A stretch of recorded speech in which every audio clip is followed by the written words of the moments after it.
Hello. ये बताइए, आप इतने हट्टे कट्टे हो और ये कूड़ा उठाने का काम कर रहे हो, क्यों? एक मिनट कूड़ा रुकिए भाई। उठाना भाई बहुत ज्यादा जरूरी हो गया है। क्यों? काहे कि आदमी प्लास्टिक प्लास्टिक खा करके फेंक देता है वो सारा प्लास्टिक एक जगह जाके इकट्ठा हो रहा है। पूरा पूरा जो है समुंदर के नीचे का जो कोरल रीफ से वो बर्बाद हो रहा है। वो फेंका हुआ प्लास्टिक वो इंसान का मौत बन के आ रहा है। नहीं तो बेरोजगारी के कारण आपको करना पड़ रहा है। बेरोजगारी के कारण करना पड़ रहा है तो कम से कम कूड़ा उठा रहे हैं, आत्मनिर्भर भारत बनाएंगे। कूड़ा उठा करके कम से कम देश का सफाई तो करेंगे। देश बहुत गंदा हो गया है। अच्छा, अब ये बताइए, एक मिनट आप बैठिए, मैं आपसे कुछ पूछना चाहता हूँ। ये जो देश में अभी कोरोना महामारी चल रही है, आप उसकी गाइडलाइन का भी पालन नहीं करा, आपने मास्क नहीं लगाया। यहाँ यहाँ कोई गाइडलाइन नहीं फॉलो हो रहा ना। ये तो किसान आंदोलन है ना। नहीं तो यहाँ तो किसान आंदोलन है। या कोई रूल गाइडलाइन से क्या होगा? हम लोग गरीब आदमी हैं तो खाते हैं, नमक रोटी खाते हैं, लेकिन ताज़ा खाते हैं तो इसलिए अंदर से जो है इम्यूनिटी रहता है। और शहर का आदमी क्या करता है, वो पहले तो प्रोसेस्ड फूड खाता है। और मान लो रोटी नहीं खाएगा, उसका मैदे का सामान खाता है, उसको प्रोसेस करके खाता है, फ्रिज में रख के 3-3 दिन खाता है तो बॉडी बना लेता है। लेकिन उसके अंदर जो है ताकत नहीं होती, इम्यूनिटी नहीं होती। और इसीलिए आप देखेंगे कि शहरों में, मेट्रो सिटीज़ में ज़्यादा हाहाकार मचा हुआ है। नहीं, ये जो इस समय महामारी का दौर चल रहा है, लोग डर से जी रहे हैं, क्या आप इसे महामारी मानते हैं कोरोना को या नहीं? इंडिया में तो बहुत तरह का महामारी है। भूख से यूनाइटेड नेशन का रिपोर्ट है कि 6 करोड़ आदमी मर जाएगा। अब क्या किया जाए? तो उसके हिसाब से कोरोना से एक्सीडेंट से 15 लाख लोग मर जाते हैं साल में। बहुत तरह का समस्या है। इन सबको एगो साइंटिस्ट कह रहा है कि जो भूख से बड़ा कोई वायरस नहीं है, उससे मरने वाला है। तो अब बहुत तरह की समस्याएं हैं इंसान के आगे। अब इसमें आप कैसे कह सकते हैं कि कोरोना ही एक महामारी है? महामारियों से घिरे हुए हैं। नहीं, क्योंकि अभी बाढ़, इस भूकंप, समय बहुत ज़्यादा डर है लोगों के अंदर, डर देश में देखिए ऑक्सीजन की कोरोना कमी के हो अंदर गई है। सर हम आपको साफ बता रहे हैं। कोरोना में क्या हो रहा है, दो ऐसा समस्या हो गया है। एक तो सबसे पहले कोरोना से खाली गरीब आदमी नहीं मर रहा है, अमीर आदमी भी मर रहा है। इसलिए इतना टेंशन हो गया। खाली गरीब मरता है तो आपको लगता है कि लॉकडाउन लगता है? अमीर आदमी भी मर जा रहे हैं, लॉकडाउन लग जा रहा है। और दूसरा, साइंटिस्ट का दिमाग हो गया फेल। साइंटिस्ट एक थ्योरी लेके आता है, फिर वो सारा थ्योरी फेल हो जा रहा है। फिर वो दूसरा थ्योरी लेके आ रहा है, फिर ये वैक्सीन कैसे बन रहा है, वैक्सीन पे हाफ ट्रायल पे वैक्सीन बना दे रहे हैं। दो जो कंपनीज हैं वैक्सीन की, वो आपस में लड़ रही थी कि इसने गलती किया है, उसने गलती किया है, प्रॉपर टेस्टिंग नहीं किया है। वायरस दोबारा बदल गया, पूरा म्यूटेट हो गया है, नया नया वेरिएंट आ गया है। फिर वो पुराना वैक्सीन कितना कारगर होगा? और यहाँ तो चारों तरफ से मरना है, इधर भूख से मरो, बेरोजगारी से मरो। अब क्या करे इंसान? कोरोना नहीं, से कुछ मरो। लोग ये घर कहते में हैं बैठेंगे कि तो खाना कैसे खाएंगे? आप बताइए। कुछ हमारे पास लोग ना घर कुछ है। लोग ये कहते हैं कि ये षड्यंत्र है, कि कोई भी इस प्रकार की कोई महामारी नहीं है, नॉर्मल फ्लू है जो कि लोगों में फैल रहा है, मौसम चेंज होता है नहीं, उस कारण षड्यंत्र तो भी। क्या है, नहीं है। क्योंकि आदमी सही में षड्यंत्र से, अब आपको कहेंगे कि षड्यंत्र से गिर जाइए यहाँ पे बेहोश होकर, तो क्या गिर जाइएगा? प्रॉब्लम है, इंसानियत बहुत ज़्यादा काम किया है। सब गड़बड़, एक वायरस नहीं है, बहुत तरह का वायरस है। षड्यंत्र थोड़ा बहुत इधर उधर उसका फ़ायदा उठाने के लिए हो सकता है, लेकिन वायरस तो है, इंसान को समझना पड़ेगा। नहीं, पर इसका इलाज ऐसे मास्क वास्क करके, मास्क वास्क से कितना प्रोटेक्शन होता है? मास्क से वायरस है भाई, ये बहुत छोटा होता है। मतलब आप उसको माइक्रोस्कोप से देखेंगे तो दिखेगा। अब ये सब समस्या है तो वायरस तो आपके मास्क से प्रोटेक्शन है, करना चाहिए। शहर के अंदर लोगों को करना चाहिए जहाँ भीड़ भाड़ का इलाका है। बट ये लॉकडाउन कर देने से भी काम नहीं चलेगा ना। गरीब आदमी कैसे काम करेगा? अब एक कचरा बिनने वाला हम कैसे खाएंगे? आप बताइए। हमारे पास तो कोई घर भी नहीं है, रोड पे ही रहना है, पुल के नीचे रहना है। नहीं तो ये बताइए, जैसे कि जो भी वीडियो वायरल हो रहे हैं, कुछ लोग जो नेगेटिव थे उन्हें पॉजिटिव कर दिया जाता है, जिंदा लोगों को कोरोना की आड़ में, मतलब कि उन्हें पैक करके उनकी बॉडीज़ को एम्बुलेंस में रखा जाता है। पता नहीं, अभी ये तो हमने देखा नहीं है। वीडियो देखेंगे तभी कुछ कमेंट करेंगे। नहीं, एसटीओ की भी कमी हो रही है, मतलब ऑक्सीजन की ऑक्सीजन देखिए तो पिछले साल कोरोना आया तो अब इस देश में ना हम क्या बताएं, पूरा देश का जो आदमी है, नागरिक है, वही गुलाम है। सबसे बड़ा प्रॉब्लम तो ये है। उसको बस दो ही भाषा समझ में आता है, एक तो सरकार का डंडा, सरकार का फाइन, और दूसरा सरकार का दिया हुआ उसका संवैधानिक अधिकार का हनन। ये तीन ही चीज़ पे पूरा शासन व्यवस्था भारत में चल रहा है। संविधान अपनी जगह है, लेकिन ये जो अंग्रेजी शासन था उस समय से, जैसे कि आप संविधान की बात कर रहे हैं, एक इससे सेकंड में मुझे मेरी बात कंप्लीट करने दीजिए। गुलाम की जो मानसिकता है हमारे देश के अंदर, हम उस पर ये बात करना चाह रहे हैं। संविधान अपनी जगह है। आपका सवाल वैसे क्या कहा था आपने? आप मैं थोड़ा अपने देश के प्रति हल्का। नहीं, जैसा कि आपने संविधान की बात कही, लोग कहते हैं कि हमारे देश में संविधान को खतरे में है। उससे पहले भी अपने एक और सवाल पूछा था। नहीं, मैं यही पूछना चाह रहा था, जैसे कि आप संविधान के बारे में बात कर रहे हैं, तो कुछ लोगों का कहना है अब हमारे देश पिछले का। साल देखिए कोरोना आया, महामारी आया, हाहाकार आया। अब आम आदमी हम जैसे कचरा बीनने वाले को तो नहीं पता कि महामारी है चला गया, लेकिन सरकार को तो पता है, पूरा ब्यूरोक्रेसी को पता नहीं है। तो इतनी जानकारी चीफ होने के सेक्रेटरी को बावजूद भी आप कचरा बीन रहे हैं, बात समझ क्या में नहीं करेंगे? आती। तो आप हमको चल के दिला दीजिए कहीं पे 50 का नौकरी तो करते हैं ना। अब चीफ सेक्रेटरी जो है वो, इन लोग को तो पता था कि महामारी है, तो ना हॉस्पिटल का बेड में कोई इजाफा हुआ, ना आपको देखिए कि ऑक्सीजन का सिलेंडर कोई बनाया। अच्छा, ऑक्सीजन का सिलेंडर बनाने के लिए कल परसों कहीं सुन रहे थे कि 100-150 करोड़ में फैक्ट्री लग जाता, तो कोई भी राज्य सरकार भी नहीं की, सिर्फ जो है केंद्र सरकार पे सवाल उठाने से काम नहीं चलेगा। जो राज्य सरकारें हैं देश की, वो भी अपने काम करने में ना वो विफल रही हैं। जनता को कुछ सॉल्यूशन नहीं देना है, बस प्रॉब्लम को टालते जाना है। तो उन लोगों ने भी देखिए दोस्त यही काम किया, कुछ किया नहीं, ना बेड बनवाया, ना हॉस्पिटल बनवाया। और जैसे कोरोना दोबारा आया तो सरकार को सिर्फ एक ही चीज़ आता है, लॉकडाउन।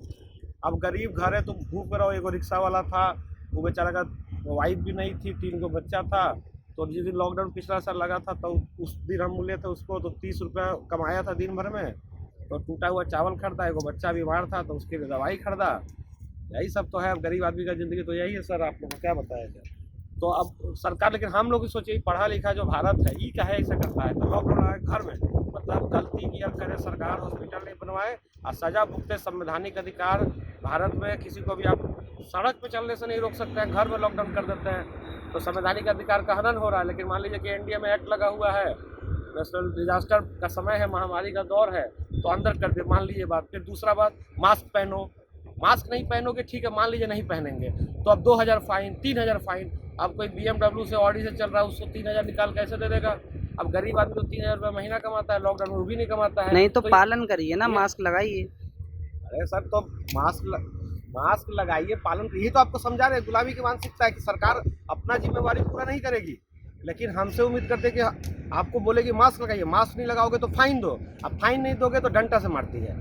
ये जो पुलिस तंत्र है, ये अंग्रेजों के ब्रिटिश काल में, भारत के नागरिक हैं हम सब, ये लोगों को समझना पड़ेगा। लेकिन लोग अपने आप को आज भी भारत का नागरिक नहीं समझते। किसी भी ऑर्डर, सिर्फ फाइन, कोई रिफॉर्म सिर्फ क्या फाइन से हो सकता है, सिर्फ डंडा चलाने से होगा? आप मास्क ज़बरदस्ती पहनाएंगे, अमीर आदमी को जाके फाइन का ये सिस्टम ही गलत है ना सर। मान लीजिए कि एक अमीर आदमी है, अभी हेलमेट में फ़ाइन होता है 100 रुपये की जगह पे आजकल 500 रुपया खुलेआम वसूली हो रहा है, क्योंकि 2000 फाइन कोई देता नहीं। 2000 फाइन देने जाइएगा तो फिर कोर्ट में जाकर के चालान जमा करिए, फिर थाने में जाके DL लीजिए। अब पुलिस लेता नहीं है फाइन को, टनकाते रहता है कि उसका सारा टारगेट रहता है कि 500 रुपया ले लीजिए। तो खाली फाइन लेकर के पैसा वसूलने से काम नहीं ना चलेगा। आप भारत के नागरिक हैं, जो लोग ये वीडियो देख रहे हैं, हम तो चलिए कचरा बीनने वाले। हाँ सर, इधर दिखाइए जरा सर को। हाँ सर, ये लॉकडाउन लगा हुआ, इधर बंद है, मार्केटिंग है, छोड़ दीजिए, इधर आइए सर को अपना काम करने दीजिए। हाँ नहीं, ये बताइए, अपना काम करिए, आप लोग पढ़े लिखे लोग हैं, आवाज़ उठाइए। ये फाइन और लाठी चलाना ये नागरिकों के ऊपर, हम तो पहली बार देख रहे हैं कि ये कचरा बीनने वाले को इतनी ज़्यादा जानकारी है। ये और भारत है सर, यहाँ कुछ भी हो सकता है। आप जाएंगे हिमालय में तो पता चला कि साधु होगा, फिर बात करेंगे तो नहीं, तो आपने जैसे कि अभी पहले बोला था 50,000 से कम की नौकरी मिलेगी, तो क्या करेंगे नहीं आप? अब अंडर एम्प्लॉयमेंट ये बहुत बड़ा इंडिया का प्रॉब्लम है। इंडिया में प्रॉब्लम अनएम्प्लॉयमेंट नहीं है, बेरोजगारी समस्या नहीं है। जो जिस लायक है उसके लायक बेरोजगार नहीं मिल रहा। अब आप बताइए कि क्या करें, क्लर्क बने, क्या करें बताइए आप? उससे बढ़िया कचरा ही उठाते, कम से कम आत्मनिर्भर तो हैं, कुछ अपने खेती तो नहीं करना पड़ रहा है, अपने मन से है। जो बोतल उतल रहा है उठा लिए, फिर जाके दिए, वही नकली बोतल सब खरीद लेता है 1 रुपये, और फिर 20 रुपये में बेच देता है। पढ़ा लिखा भारत खरीद लेता है। कोई क्वालिटी चेक नहीं है, कोई पानी आपका स्वच्छ है नहीं है, खाना स्वच्छ है, उस पर जो लगा हुआ है इन्फॉर्मेशन वो सही है कि नहीं, प्रॉपर उसका रेगुलेटरी चेक हुआ है कि नहीं, ये सब गप समझिएगा। आप लोग पढ़े लिखे भारत से आप लोग क्या कर रहे हैं? नहीं, मैं आपसे ये बात पूछना चाह रहा हूँ, जैसे कि देश अभी बहुत डरा हुआ है इस महामारी को लेकर। अगर किसी को क्या होता है, नहीं, जैसे कि अभी किसी को नॉर्मल बुखार भी, क्योंकि आप देख रहे हैं मौसम बदल रहा है, उस कारण भी लोगों की वो जुकाम है, बुखार है, वो होता है। लेकिन अब जैसे ही वो चेक कराने जाते हैं तो उन्हें हॉस्पिटलों में कोरोना पॉजिटिव उन्हें बता दिया जाता है, उन्हें एडमिट कर दिया जाता है। और कुछ लोगों का आरोप ये भी है कि किडनी वगैरह भी निकाल ली जाती हैं, ऐसा लोग बोलते हैं। किडनी उडनी तो पहले से निकल रहा है। 4 प्रॉब्लम को एक साथ डिस्कस करेंगे तो फिर वही बात। तो पहले तो आप महामारी का बताइए कि इस तरह का ऐसा है कि देखिए, जो टेस्ट है ना कोरोना का, वो RT-PCR टेस्ट है। थोड़ा बहुत शब्द इधर उधर हो रहा हो बहुत दिन से।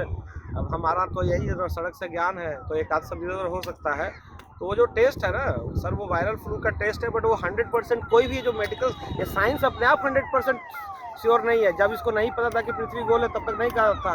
जिसने पहली बार कहा कि पृथ्वी गोल है उसको फांसी दे देंगे ये लोग। उसके बाद में फिर सब पता चल जाएगा। साइंस का जो बेसिक कॉन्स्ट्रक्ट थ्योरी है, साइंस क्या कहता है कि जो हम नहीं जानते वो हम नहीं मानेंगे। अरे जो आप नहीं जानते, जब ये चीज़ सही है कि आप उसके बारे में पता लगाइए, साइंस बहुत ज़रूरी है ह्यूमैनिटी के लिए। लेकिन आपका ये कह रहे हैं कि जो हम नहीं जानते वो नहीं मानेंगे। आप नहीं जानते, जब तक पृथ्वी गोल नहीं है तब तक नहीं हुआ। जब सेकेंड वर्ल्ड वॉर के समय समुद्र के अंदर गया तब आदमी को पता चला कि समुद्र के अंदर भी मतलब ज़मीन है और पहाड़ है एवरेस्ट से बड़ा बड़ा। तो जब उसके पहले तो कोई कहता उसको फांसी चढ़ा देते कि साइंस के हिसाब से सही नहीं है, आप नहीं जानते तो आप नहीं मानेंगे। उसी तरह ये बहुत बड़ा प्रॉब्लम है। तो RT-PCR टेस्ट 100% सिक्योर नहीं है। तो सेफ्टी पर्पज़ के लिए अगर थोड़ा सा भी लगेगा कि आपका बुखार है ज़्यादा है, तो आपका नॉर्मली बुखार है तो कोरोना पॉजिटिव कर देता होगा। बाकी तो अपना सिस्टम भी तो है, डॉक्टर है, नर्स है, उसमें इंजेक्शन बिक रहा है, रेमडेसिविर का इंजेक्शन बहुत महंगा बिक रहा है, उसमें अपना नौकरियों बचाने के लिए कि कोरोना केस कम हो। थोड़ा सा बहुत तरह का समस्या है देश के अंदर सर। नहीं तो क्या ये नेशनल मीडिया और सरकार लोगों के अंदर डर पैदा करना चाहती है कोरोना महामारी का? डर से क्या फायदा होगा? क्योंकि ये जो स्थिति इस समय दिखाई जा रही है कि इतनी मौतें हो रही अपने जिम्मेवारियों से भाग रहे हैं। सरकार और नेशनल मीडिया का काम जनता के बीच में डर पैदा करना नहीं है, उनको जनता को जागरूक करना है, उनको जनता को समझाना है समस्या को लेकर के, और उस समस्या को सॉल्व करना है, जड़ से सॉल्व करना है, रिफॉर्म करना है, पीपल के पार्टिसिपेशन के साथ करना है, पब्लिक पार्टिसिपेशन के साथ, जन भागीदारी के साथ। अब जनता में ही डर फैलाएंगे तो कैसे कोरोना महामारी को हराएंगे, आप ही बताइए। लेकिन वो लोग उन्हें कहाँ जागरूक कर रहे हैं? वो लोग तो ये कहते हैं कि शमशान घाट। उनसे पूछिएगा ना, आप लोग मीडिया वाला भी हाथ करते हैं, तो हम कचरा बीनने वाला बताए आपको कि वो लोग अपना काम नहीं कर रहे। तो पढ़ा लिखा भारत क्या कर रहा है? ये सब जो पढ़ लिख के बैठा हुआ है, DM बना है, SP बना है, जज है, उसके जज तो सम्मानित जज होते हैं। उसके अलावा जो सबसे पहले जो यूथ है, मिडिल क्लास का यूथ, ये पढ़ लिख के खाली क्रिकेट और फिल्म में अपना पूरा यूथ बर्बाद कर रहा है। उसके चक्कर में कब प्रोडक्टिव काम करेगा? कब तक मोबाइल पे क्रिकेट खेलता रहेगा? मोबाइल पे 300 छक्का मार देने से अलग फीलिंग है, और क्रिकेट के ग्राउंड पे उतर के जब आप 0 पे होते हैं और पहला रन लेते हैं, वो फीलिंग अलग है। तो कोविड महामारी से बचने के लिए क्या करना चाहिए? जैसे कि अभी ऑक्सीजन की वो कमी हो रही है। कोविड महामारी एक लार्जर जो नेचुरल, आप यूनाइटेड साइंटिस्ट कब से चिल्ला चिल्ला के मर गए हैं कि भाई प्राकृतिक आपदाएं आने वाली, अभी भूकंप आएगा, तो फिर आप लोग कहिएगा कि भूकंप से बचने के लिए क्या किया जाए। उत्तराखंड में डिजास्टर हुआ तो क्या किया ह्यूमैनिटी? यूनाइटेड नेशन में क्या हुआ? खाली मीटिंग होता है। आप AC रूम में बैठ के क्लाइमेट चेंज में बात करेंगे कि गर्मी बढ़ गया है। AC रूम में आपको कैसे पता चलेगा कि गर्मी बढ़ भी गया? तो आप क्यों गर्मी पे सुधार करने जाएंगे? गर्मी पे बात करना तो रेगिस्तान में बैठ के बात करिए, सारे वर्ल्ड लीडर को बैठाइए रेगिस्तान के अंदर, अपने देखिएगा तुरंत सब क्लाइमेट चेंज। जब गर्मी लगेगा ना तो अपने बात करेगा। अभी AC रूम में बैठे क्लाइमेट चेंज पे क्या बात होगा? महामारी एक से एक आएगा। आप अपना इम्यूनिटी बढ़ाइए, 3 चीज़ पे काम करिए, अपना हेल्थ इंप्रूव करिए, खाना डाइट अच्छा करिए, जो लोग अफोर्ड कर सकते हैं अपना खाना अच्छे से खाइए, हल्दी दूध पीजिए। तो बीच में जब कोरोना पिछले साल आया था तो सब करने लगा था, सब दौड़ने लगा था, हल्दी दूध खाने लगा था, योगा पता नहीं सब क्या क्या कर रहा था। फिर जैसे थोड़ा सा गायब हुआ ना, सब एकदम पूरा धुआंधार होके, देखे नहीं तो दारू के लिए कितना लंबा लंबा लाइन लगा था। नहीं तो लोग मानते हैं दारू से कोरोना नहीं होता। अब दोबारा अटैक किया तो अपना इम्यूनिटी बढ़ाइए, फिजिकल कैपेसिटी बढ़ाइए, पढ़िए, मेंटल कैपेसिटी बढ़ाइए। नहीं, कुछ लोग मानते हैं दारू से कोरोना नहीं होता। देखिए, वो दारू पीने वाला बहुत, हर तरह का बुखार नहीं होता ही नहीं होता, सब करते रहता। उस तरह सुनने जाइएगा तो बहुत चीज़ से बहुत चीज़ नहीं तो लोग इतने डरे हुए हैं, घर से निकल नहीं रहे हैं, लोग TV नहीं देख पा रहे हैं क्योंकि उन्हें डर लगता है कि कहीं हमें भी कोरोना की आड़ में हमारे भी पार्ट्स जो हैं ना निकाल लिए जाएं और हमारे लोगों को भी हमसे कहीं दूर ना कर दिए जाए। देखिए, जो होना है वो तो होके रहेगा, तो डरना किस बात का? जीवन मिला है, किस बात का डरना? मौत तो मुक्ति है, जान नहीं तो देश में इतनी ऑक्सीजन की कमी क्यों हो रही है, ये बताइए आप। देश में क्या, पूरा दुनिया में भी ऑक्सीजन की कमी होगा। देखिए, ऑक्सीजन जो हवा में जाता है उसका जो मेजर सप्लाई का सोर्स है 2 है। एक तो कोरल रीफ्स है, वो क्या है, समुद्र में 23 से 24 डिग्री टेम्परेचर रहेगा समुद्र का, तभी जिंदा रहेगा और थोड़ा सतह पे जिंदा रहता है। और दूसरा अमेजन का जंगल है, जिसको कहा जाता है पृथ्वी का फेफड़ा। तो मान लीजिए कि पूरा जो ऑक्सीजन आता है उसमें 25% आपको अमेजन के जंगल से अकेले आता है, 30% और 60% आपको आता है कोरल रीफ से, समुद्र के नीचे जो है। बाकी 10% में पूरा पेड़ पौधा है। तो जब सुनिएगा ऑक्सीजन की लड़ाई हो तो पेड़ पौधा बचाओ, पेड़ पौधा बचाओ। अब समुद्र में पोल्यूशन के कारण जो कोरल रीफ्स है वो आपको एकाएक बैठने वाला है। जैसे उसका टेम्परेचर समुद्र का बढ़ रहा है, जो नीचे का जो ऐसा ऐसा ऑर्गेनिज्म था जो बहुत नीचे रहता था ना, वो सब बीच में आ गया। तो साइंटिस्ट लोग पागल हो गया कि समुद्र का गर्मी बहुत तेज़ी से बढ़ रहा है, तो कोरल रीफ्स ना अचानक खत्म हो जाएगा, तो 70% ऑक्सीजन का सोर्स एक साथ खत्म हो जाएगा। और जो आपका अमेजन का जंगल है उसमें बहुत दिनों से आग लगा हुआ है, पिग फार्मिंग हो रहा है, बहुत तरह का प्रॉब्लम है उस पर। यूनाइटेड नेशन में भी बहुत तमाशा चल रहा है, तो ऑक्सीजन का सप्लाई भी कम होगा। तो एयर में जो आपका ऑक्सीजन का 90% सप्लाई का सोर्स है, वो तो जिस दिन बैठेगा उस दिन आप सोचिए कि हवा में ऑक्सीजन कम हो जाएगा। तो अभी सिलेंडर के तब फिर सिलेंडर बनाइएगा मास स्केल पे बढ़िया से, अभी से प्रोडक्शन करना शुरू कीजिए और क्या। लेकिन सुधार नहीं करिएगा आप लोग। ये प्राकृतिक आपदाओं का दौर है, ये प्रकृति से लड़ के जीत सका है कभी, उसके हिसाब से आप अपना बचाव का रास्ता बनाइए ना। नहीं, जैसा कि आपने कहा कि कोरोना महामारी है, तो कि ये किसान आंदोलन जो चल रहा है दिल्ली में, यहाँ तो कोई भी पेशेंट जो किसान है वो कोई नहीं है। अरे आपको यहाँ बताया पर ना क्यों सर, नहीं ये है? किसान जो है वो एक तो प्रकृति से लड़ता है, बहुत मजबूत होता है अंदर से, आत्मबल से भरा होता है। उसके बाद वो डरता उड़ता नहीं है अंदर से। जैसे कोरोना में सिंपल वायरस है सर, आपके शरीर में ऑलरेडी 10 लाख वायरस है, वो और वायरस आके रह जाएगा, बुखार का वो सिंपल वायरस। लेकिन उसके लिए आपकी बॉडी थोड़ी इम्यून होना चाहिए कि वायरस को किल कर दे। सारा जो वैक्सीन क्या करता है, बॉडी को वायरस तो बॉडी खुद ही किल करती है, वैक्सीन तो उस वायरस को थोड़ा सा मात्रा में बस बॉडी के अंदर डाल दिया जाता है ताकि बॉडी उसको फट से किल कर ले और आगे से जितना भी वायरस जाएगा उसको मार दिया करे। तो आप वायरस इतना डरिए मत। अगर आपके शरीर में एक वायरस आ रहा है तो आप उसको एक्सेप्ट करिए, एक्सेप्ट इट कम्प्लीटली। उस पर ज़्यादा दिमाग लगाइए, अपना हेल्थ पे फोकस करिए। बुखार है तो आइसोलेट कर लीजिए, पैरासीटामोल खाइए, विटामिन की गोलियाँ खाइए, दूध हल्दी पीजिए, जो जो आपको अच्छा हेल्थ के लिए अच्छी चीज़ें हैं वो करिए। नहीं, हम लोगों उसको को दारू पी के वायरस खत्म कर देंगे तो ये भी तो नहीं, पागलपन होगा ना। लोगों को आजकल अगर ज़रा सा भी जुकाम हो जाता है या बुखार आता है तो उन्हें डर लगने लगता है कहीं हमें कोरोना ना हो गया हो। वो हॉस्पिटल में जाने से डर रहे हैं लोग। हॉस्पिटल से जाने से इसलिए डर रहे हैं कि अगर कोरोना थोड़ा सा कम होगा तो हॉस्पिटल में जाकर रिपोर्ट में पॉजिटिव आ जाएगा तो लोग और ज़्यादा परेशान हो जाएंगे, डर का माहौल पनप जाएगा, राम राम का। तो ये सारी समस्या हो जाएगी, इसलिए डर हॉस्पिटल लोग खुद इसलिए। और दवाई भी हॉस्पिटल में क्या मिल रहा है, पहले तो टेस्ट आ रहा है 10 दिन में, 10 दिन तक आदमी क्या करेगा, उसका दवाई में सब पैरासीटामोल। अब इंडिया के आदमी को आप जानवे करते हैं, एक दूसरा से पूछ लेता है कि पैरासीटामोल या विटामिन का गोली दे तो सब अपने मन से खाने लगता है। और सरकार के तंत्र से सब बचना चाहते हैं, नागरिक जो है ना वो सरकार से डरते हैं। यहाँ पे नागरिक, सरकार, यहाँ पे लोकतंत्र में नागरिक पहले सरकार को बनाते हैं, तो फिर सरकार से डर के वो पुलिसिया तंत्र की तरह ना डर के भागते रहते हैं। वो आप उसका लाइसेंस भूला जाएगा ना तो थाना में नहीं जाना चाहता है। सरकारी काम जहाँ होगा ना पब्लिक से होता है कि नहीं जाना पड़े, ऐसे मर जाएंगे वो ज़्यादा अच्छा है। लेकिन सरकार के पास नहीं, तो अन्याय हो जाता है तो ना पुलिस में जाना चाहता है आदमी, ना कोर्ट में जाना चाहता है। वो सोचता है कि चलो बाहर में ज़्यादा ठीक है। नहीं, लोगों को डर ये लगता है कि अगर हम हॉस्पिटल चले गए तो हमें कोरोना पॉजिटिव करके हमें मार दिया जाएगा। देखिए कुछ तो अफवाह भी फैलाया जाता है इन सब चीज़ों पे। ये सब तो अफवाह है, अभी सब पूरा अफवाह तो मीडिया में दिखाया जा रहा है कि शमशान की कमी हो गई। मीडिया अपना रिस्पॉन्सिबिलिटी समझती है, कुछ नहीं करती रहती है। तो देशवासियों के अंदर कहीं ना कहीं इस चीज़ को लेकर डर है, तो आप क्या कहना चाहेंगे उनसे? क्या डरने का क्या है, भारत है, डरने का जगह है, ये वीरों की भूमि है, इसमें क्या करना है। अपना चलते रहिए, अपना अपना काम करते रहिए, जो सरकार के बताए हुए गाइडलाइन है उनका पालन करिए, उसका प्रोटेक्शन करिए, अपने ऊपर काम करिए, अपने हेल्थ पे काम करिए। डर के क्या फ़ायदा, अभी तो इतनी कितनी महामारी आएगी, ऐसे डरते रहिएगा तो फिर जो डर गया सब नहीं, तो मर जैसे गया। जब चुनाव होते हैं तब इस तरह की महामारी अपने आप कम हो जाती है, और चुनाव जिस तरह से कंप्लीट हो जाते हैं उसके बाद पुनः ये सब बीमारी रूप ले लेती है अपना विकराल। ऐसा क्यों? कोइंसिडेंस भी हो सकता है, प्लानिंग भी हो सकता है। अगर कोइंसिडेंस है तो कोई बात नहीं है, अगर अब ऐसे जानबूझ के सरकारें ऐसा करेंगी जनता के साथ तो फिर अब क्या बोला जाए। फिर तो देश में संविधान ही खत्म हो गया। संविधान ऐसे भी क्या ही खत्म है, जब तक अपने देश का जो पढ़ा लिखा आदमी है अपना फंडामेंटल राइट नहीं जानेगा, अपना संविधान पढ़ेगा नहीं, तो संविधान ऐसे भी खाली कागज या किताब है जो रखा हुआ है।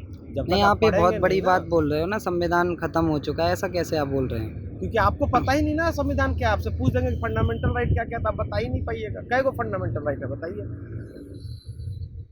बताइए क्या हो गया, फिर वीडियो डिलीट कर दीजिएगा, यही करिए। नहीं और नहीं क्या, नहीं, क्योंकि बताइएगा बात नहीं अभी तो फिर संविधान पर नहीं हो रही है, अरे बात अभी बात सब आप ही ने बोल रहा कि संविधान तो है इस देश में, कैसे, जब आपको पता नहीं है कि जो किताब है, हम तो क्या बोले, हम बोले कि संविधान नहीं है। संविधान एक किताब है जो पढ़ा हुआ है, लेकिन अगर आप उसका इस्तेमाल करना ही नहीं जानते, जो लोग इस्तेमाल करना जानते हैं वो लोग उसका इस्तेमाल करते हैं। मीडिया के लोग, जुडिशरी के लोग, लेजिस्लेचर के लोग, एग्जीक्यूटिव के लोग, उनके लिए संविधान है। किसान मजदूर ना संविधान के बारे में जानना चाहता है, ना पढ़ना चाहता है। क्रिकेट IPL देखिए, मजा लीजिए, और क्या करिएगा। संविधान के बारे में 6 को फंडामेंटल राइट आपको पता नहीं है कि संवैधानिक अधिकार हमको मिला हुआ है, हम गुलाम नहीं हैं, हम देश के नागरिक हैं, तो उसका क्या कर सकते हैं। डॉक्टर बी आर अम्बेडकर ने कहा है कि मतलब डॉक्टर बी आर अम्बेडकर ने तो बहुत सारी बातें कही हैं, पर शिक्षा के ऊपर उन्होंने स्पेशल फोकस किया है। अब जो लोग डॉक्टर बी आर अम्बेडकर के बहुत बड़े बड़े फैन भी हैं ना, सारा काम करेंगे देश में, लेकिन शिक्षा का कैसे, शिक्षा को बढ़ावा दिया जाए, शिक्षा को देश तक पहुँचाया जाए, इस पर कोई बात नहीं करेंगे। डॉक्टर बी आर अम्बेडकर को क्या सहूलियत मिला था, उनको ना मंदिर मस्जिद में घुसने दिया जाता था, ना उनको कहीं पढ़ने दिया जाता था स्कूल में, लेकिन तब भी वो पढ़ गए। आज का दलित का स्थिति उससे बहुत बेहतर है। वो अपने आप को क्यों कमजोर समझता है। तो क्या सुधार होना चाहिए? हम ये मैसेज देना चाहेंगे देश के हर आदमी को कि संविधान एक किताब नहीं है। आप उसी दिन देश का नागरिक बनते जिस दिन अपना संविधान पढ़ लेते हैं। तो आपने संविधान पढ़ा है? तो पढ़ा है, तभी तो, बाकी और क्या पढ़ा है, वही पढ़ा है। अच्छा, संविधान पढ़ने के बाद आप इस तरह की बातें कर रहे हैं? पहले तो कोई हमसे बात भी नहीं करता था, क्योंकि कचरा बिनते थे तो कोई, अब जब से संविधान पढ़ लिया तो सब बात करने आ रहा है। बड़ा बहुत सही चीज़, आप लोग पढ़िए संविधान। अच्छा, तो अब आप ये बताइए, ये किसान आंदोलन जैसे चल रहा है, तो सरकार क्या बात मानेगी किसानों की या नहीं मानेगी? ये किस तरह की कस चल रही है? किसान प्रकृति के आगे नहीं हारता है, तो सरकार के आगे नहीं, तो सरकार को आज न कल बात माननी तो पड़ेगी, उसमें तो तय बात है। सरकार कह रही है कि तर्क और तथ्य पे बात किया जाए, तो तर्क और तथ्य पे किसानों को बात करना चाहिए, उसको तर्क और तथ्य पे जवाब देने की ज़रूरत है। और इस पर भी बात करने के बहुत लंबा उसूल है। ऐसा क्या है कि अगर जल्दी जाएंगे नहीं तो ये पूरा बोझ लेके फिर रात भर कहाँ बस आपसे एक आखिरी सवाल मैं ये पूछना चाहूँगा, नहीं बिल्कुल लॉकडाउन भी लगा, नहीं आपसे मैं आखिरी सवाल ये पूछना चाहूँगा, जिस प्रकार कुछ लोग ये बोलते हैं कि यहाँ पर जो बैठे हैं बॉर्डरों पर, ये किसान नहीं है, ये दलाल हैं, आतंकवादी हैं, खालिस्तानी हैं, उग्रवादी हैं, तो क्या वास्तव में आप इस चीज़ को किस प्रकार देखते हैं? ये बहुत अतरंगा जगह है, यहाँ मेला लगा हुआ, किसी पे कोई रोक टोक नहीं है। अब आप क्या है हमको क्या पता, हम क्या है आपको क्या पता, दोनों यहाँ पर खड़े हैं। तो ये अतरंगा क्रांति है, इसमें हर तरह का आपको कैरेक्टर मिलेगा, समझ रहे हैं। लेकिन कोई अगर इस क्रांति को कहता है कि आतंकवादी है, दलाल है, जो भी इस तरह की बात कहता है, तो ये आंदोलन, इसमें कैरेक्टर आपको एक से एक पागल अलग अलग तरह का मिल सकता है। लेकिन ये किसानों का आंदोलन है जो देश को खाना खिलाते हैं। ये आंदोलन इतना पवित्र है कि इसमें आतंकवादी भी जाएगा तो आएगा तो क्रांतिकारी बन के निकलेगा। इसमें इसलिए आएगा क्या वो पता नहीं, पर यहाँ आने के बाद वो नालायक हो लायक हो इससे कोई फर्क नहीं पड़ता। यहाँ आने के बाद इतना पवित्र आंदोलन है कि यहाँ पे आने के बाद कोई भी क्रांतिकारी बन के निकलेगा। बहुत बहुत धन्यवाद आप।